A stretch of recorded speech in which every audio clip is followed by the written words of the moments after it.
Chapter 252. Unseen. This was the last secret about the fate of the lost expedition that Cassie had gleaned from her visions, but even then, the knowledge she had received was fragmented and incomplete. All she could tell the members of the cohort was that, once they crossed the Dark River and until reaching the next boundary, they had to keep their eyes closed at all cost, no matter what happened.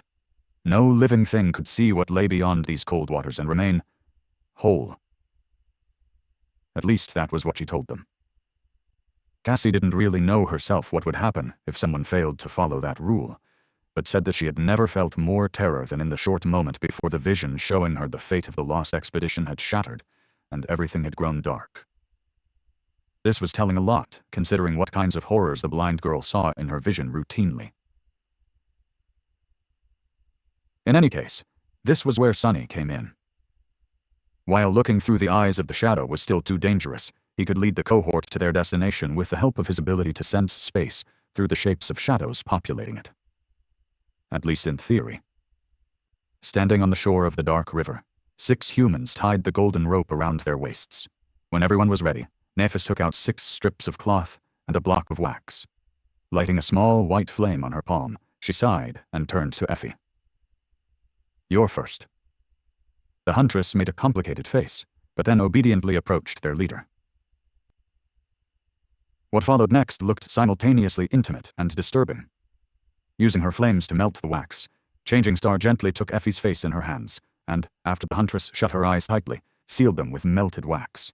Then, she tied the strip of cloth around Effie's head to hold it in place. One after another, every member of the cohort went through the same procedure. When Sunny's turn came, he shifted slightly when Neff's cool hands touched his cheeks. A few moments later, he was blind. That is this how Cassie lives?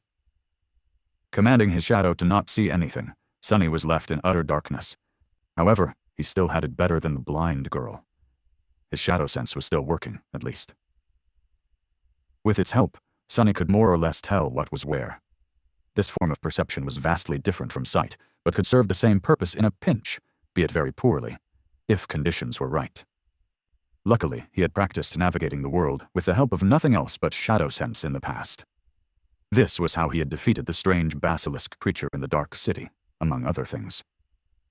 Leading the group of staggering humans to the graceful boat, he helped them to board it and untied the rope holding it in place.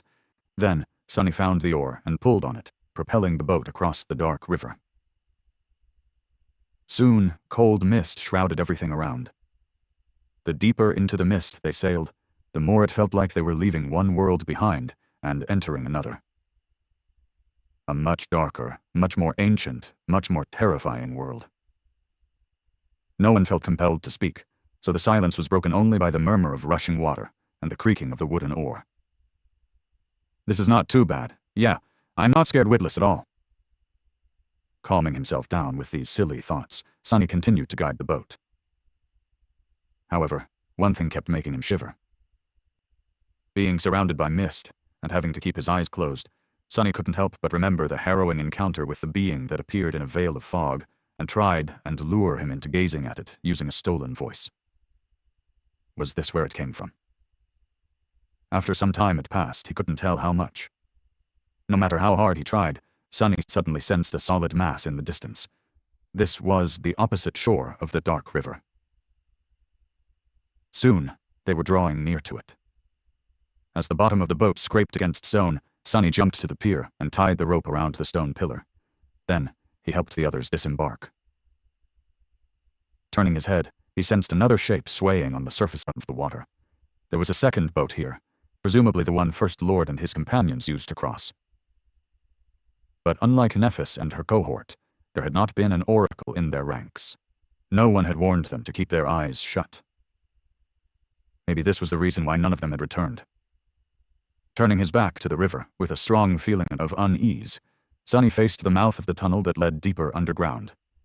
Letting out a resentful sigh, he slightly tugged on the golden rope and took a step forward. The other members of the cohort had no choice but to follow him. A few seconds later, they disappeared into the tunnel, leaving the shore of the silent river behind. As soon as Sunny stepped into the tunnel, he felt cold shivers running down his spine. Although he couldn't see anything about it, he could tell that it was different from the ones they had traversed earlier. This one still felt like it had been cut through the flesh of the mountains by someone or something, as opposed to being formed by a natural process. However, its creators were unmistakably different from the humans that had created the mine and the quarry outside. Everything about it was more pronounced, more skillful. The shadows populating the tunnel were different, too. They were much deeper, much darker, and much, much more ancient. Soon, the tunnel turned into a maze of wide passages, all filled with nothing but mist and silence. Another maze. Of course it's a maze. Everything in this damn place just has to be a maze. Before Sonny could finish the thought, though, he suddenly froze, paralyzed by fear. Because right in front of them, he felt the presence of a shadow that was different from all the others. A human shadow.